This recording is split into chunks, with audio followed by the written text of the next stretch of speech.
Evaluar oportunidades de mejora en la calidad y en la potencialización de procesos que traigan un impacto significativo en la situación educacional del Perú y en América Latina ha sido y es un desafío para los gobiernos y líderes de toda la sociedad.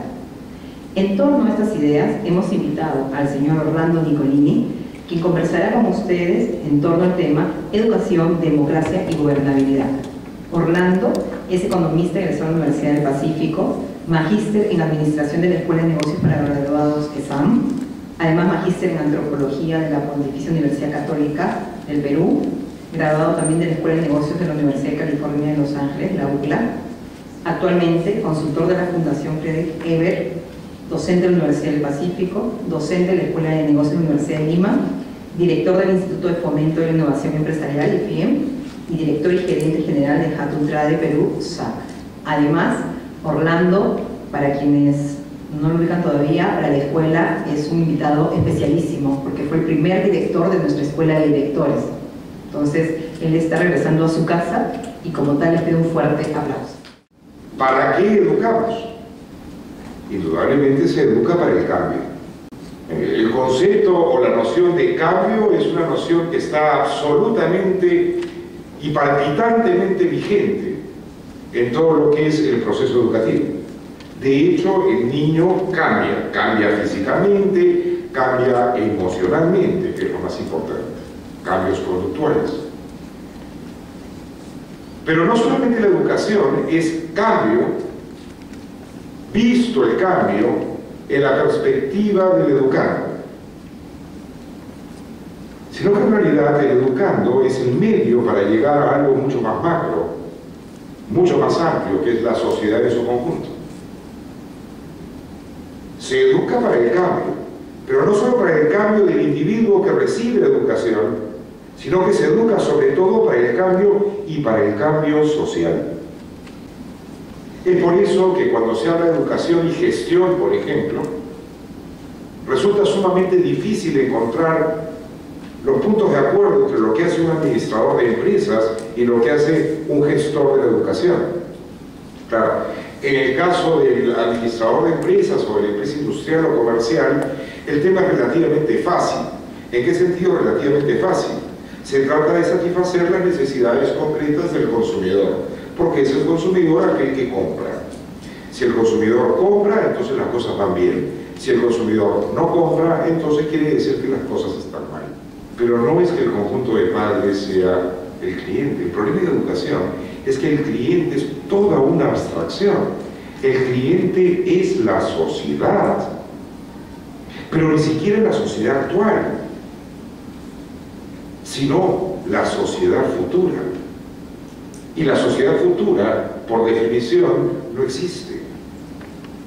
El verdadero cliente de la educación es el modelo de sociedad que esperamos alcanzar dentro de un tiempo. Y es por eso que en las comunes comparaciones que se suelen hacer entre educación y la gestión organizacional o la gestión de empresas, a veces se cae en reduccionismos o facilismos que terminan siendo no lo suficientemente satisfactorios. El cliente tiene una razón. ¿Quién es el cliente? El cliente en educación en realidad no existe. Pero lo que sí podemos saber con mucha claridad es que la educación es un fracaso. ¿Y por qué lo decimos con claridad?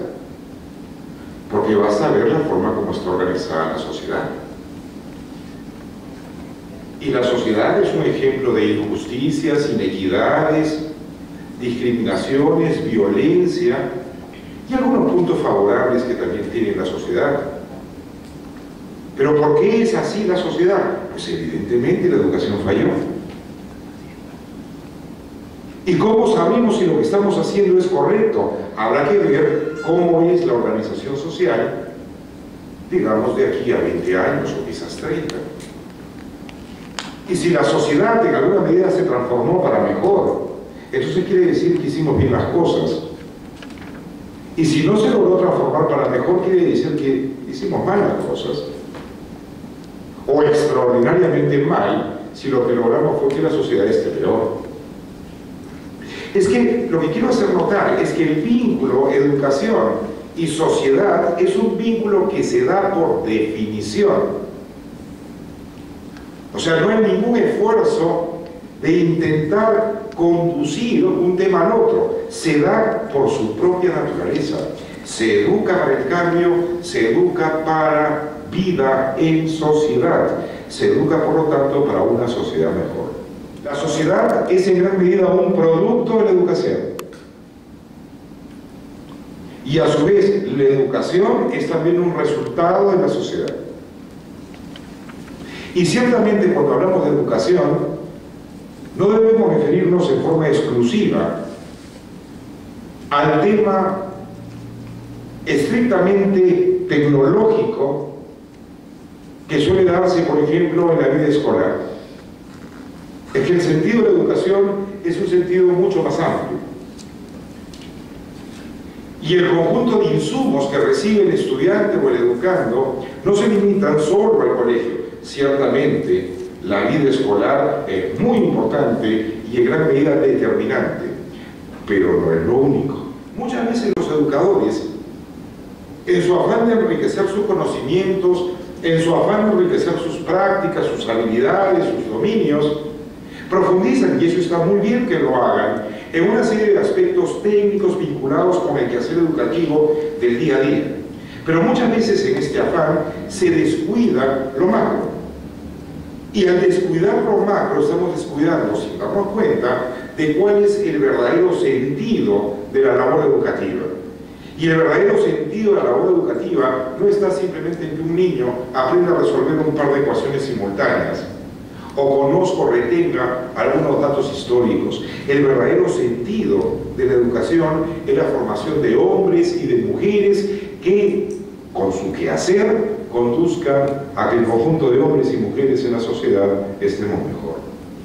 Entonces, en ese sentido, esa visión macro es importante. Nos pregunta, ¿en esto la educación tiene algo que aportar? Pero ¿cómo no tiene algo que aportar? Si trabaja con seres humanos, que son los que a fin de cuentas integran la sociedad. Entonces, estos seres humanos, en su rol dentro de la sociedad, tienen de alguna manera hechos suyos determinados valores, positivos o negativos, útiles o inútiles, pero determinados valores. Estamos en el siglo XXI, no en el XVI.